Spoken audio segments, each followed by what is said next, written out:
तिथं आमच्या बाळात आता एकटेच पास झाले त्या बेवड्याला तिथं उचलून आणते ना. म्हणजे ह्या धमक्याला भीक घालणाऱ्यातले आम्ही नाही. प्राध्यापक लक्ष्मणरावला गेवराई घेऊन दाखवा म्हटले, त्यांनी दंड फटकून दाखवला गेवराईमध्ये जाऊन. फक्त गेवराई गेले नाही, गेवराईमध्ये जाऊन हाबूक टोकली. तर काय केलं कोणी? ते गेवराईचा आमदार काय करावं? काय नाव आहे त्याचा? कुणाला सांगायचा? आपल्या जीवावर निवडून आला, ओबीसीने मतदान केलं. आम्हाला कुणाच्या विरोधात बोलण्याची हौस नाही, परंतु तुम्ही जर ओबीसीचं मत घेऊन जर जरांगे नावाच्या 5वी नापास बेवड्याला जर मदत करत असाल, ओबीसीचं राजकीय अस्तित्व संपवण्याचा घाट घालत असाल, तर ते येणाऱ्या काळात खपवून घेतल्या जाणार नाही. जो ओबीसीच्या विरोधात षडयंत्र करेल त्याला घराचा रस्ता दाखवल्याशिवाय ओबीसी स्वस्त बसणार नाही. ते म्हातारा आमदार माझं गावचं, अरे त्याचं घर जाळलं, त्याचं घर फोडलं. या देशाचे ओबीसीचे नेते नामदार छगनरावजी भुजबळ साहेब त्याला भेट द्यायला त्याच्या घरी गेले आणि घाबरून गेलं होतं. भुजबळ साहेबांनी धीर दिला आणि तेच म्हातारा दंगर आमदार ओबीसीच्या आरक्षणाला विरोध करण्यासाठी पाठिंबा देतोय, रसद देतोय. अरे जो पुतण्याचा झाला नाही, जो घराचा झाला नाही, तो ओबीसीचा काय होणार? पुढच्या वेळेस भाऊ तू निवडून येऊन दाखव, तुझी बी आम्ही पाठ करतो. माझं गावच्या जनतेने ठरवलंय, गोगलवाडीच्या सभेतून ठरवलंय की त्या दंगर आमदाराला पुढच्या वेळेस निवृत्त करायचा आणि घराचा रस्ता दाखवायचा. जे जे आपल्या विरोधात काम करतील, ज्या आदरणीय पंकजाताईला लोकसभेला विरोधात असणाऱ्याचं नाव काय? काय नाही, कोणता चोर?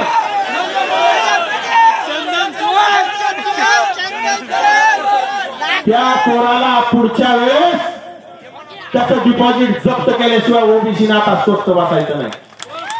आपसातल्या बाजूला विसरलं पाहिजे. आपलं कोण परत कोण आपण शोधलं पाहिजे. आपलं कोण परत कोण आपल्याला कळालं पाहिजे. कारण बांधवांना यांना आपण आज मोठा भाऊ म्हणत आलो आजपर्यंत. यांच्या खांद्यावर आपण मान ठेवले. तांड्यावरनं बंजारा समाज आलाय. लोहार, सुतार, कुंभार आणि किती जणांची नावं घ्यायची, नावं पाठ झाली मीडियाची सुद्धा. या गेवराईच्या आमदाराने काल परवा आमच्या बंजारा बांधवांच्या एसटी आरक्षणाला पाठिंबा दिला. त्या मुरकुल्या आमदाराला मला सांगायचं आहे, गेवराई मध्ये बंजारा समाजाचं मतदान 38,000 आहे. थांबा थांबा, या बंजारा समाजाच्या जे तांडे आहेत त्यांच्या घरावरचं पत्र निघालं नाही. तुला आमच्या पिढ्याने मत दिली, तुला तोपर्यंत तांडा सुचला नाही, तोपर्यंत तुला एसटी आरक्षण सुचलं नाही. थांबा, या महाराष्ट्रामधल्या 18 पगड जाती एक झाले की एक.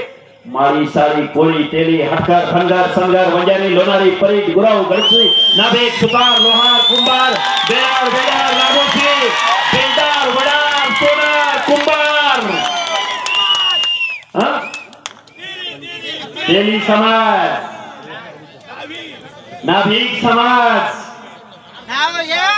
आता इथं तर पारधी बांधव आले. पारधी, थांबा थांबा, 2 मिनिटं थांबा. मी नुसती नावं नाही घेत.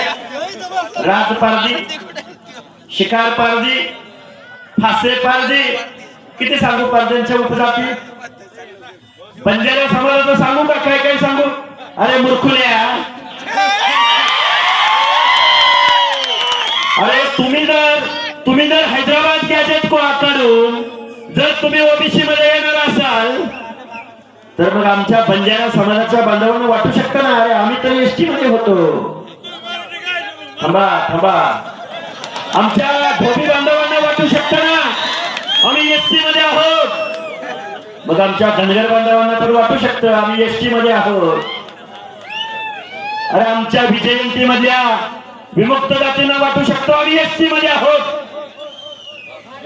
अरे या महाराष्ट्रामधल्या फुले शाहू आंबेडकरांच्या या महाराष्ट्रामध्ये आम्हा जातींना तुम्ही काय दिलं तर विजयंती दिलं. आम्ही ट्रायबल आहोत. विजयंती अ दिलं, विजयंती ब दिलं, विजयंती क दिलं, विजयंती ड दिलं. म्हणजे तुम्ही आम्हाला ट्रायबल मान्य केलं.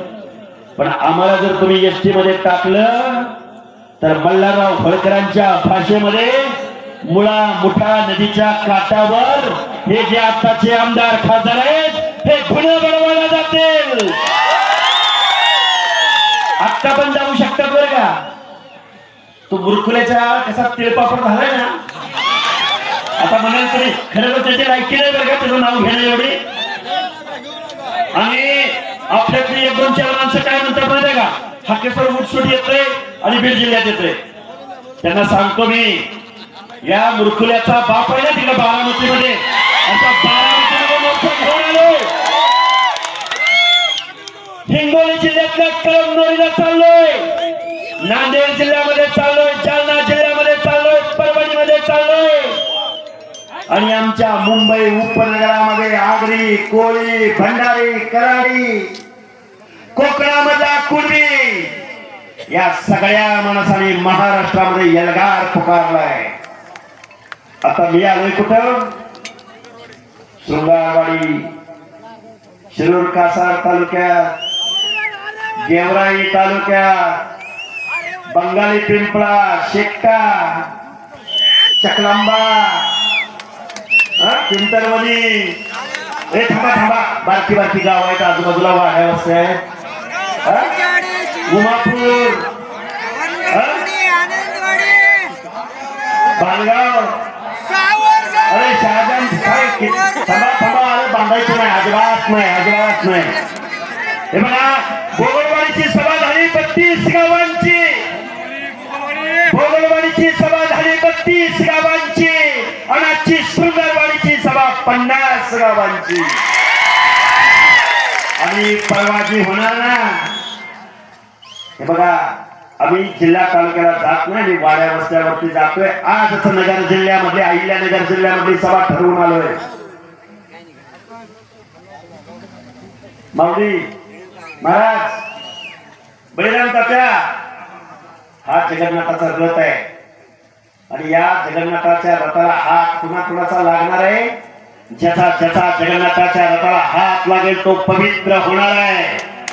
आणि जे काय आडवी उभी जी काही चाकाखाली येतील, रथ अडवायला येतील, त्यांच्या मुंडक्यावरनं हा रथ जाणार.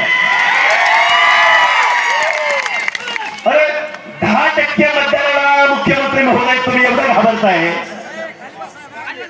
10% लोकांना एवढं घाबरताय तुम्ही.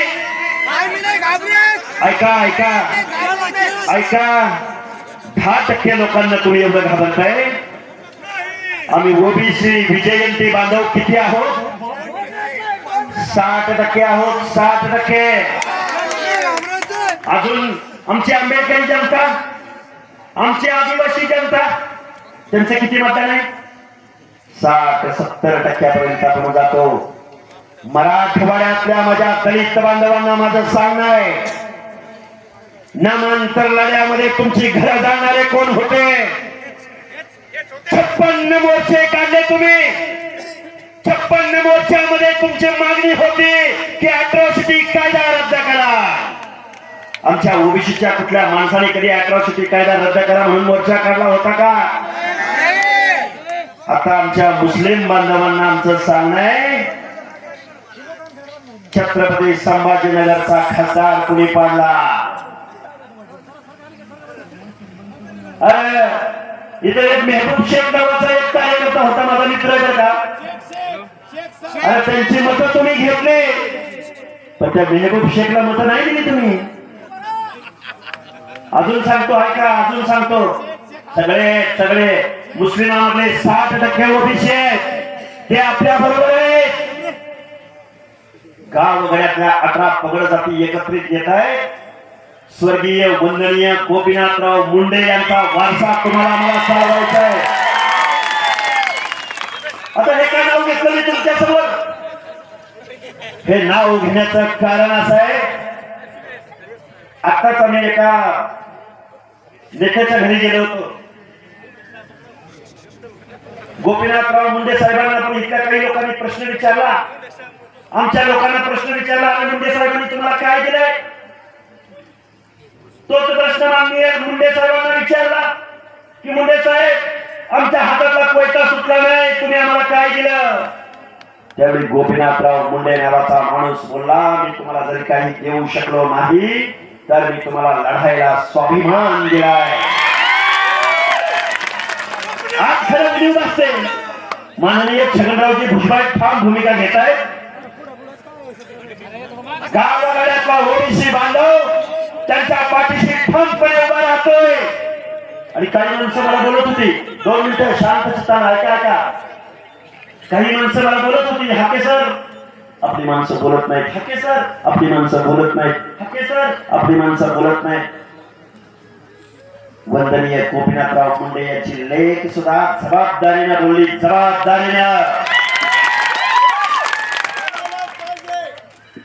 जबाबदारीने त्यांच्या खांद्यावर.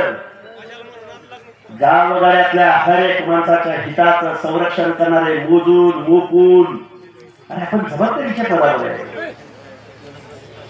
संविधान मानणारी, कायदा मानणारी.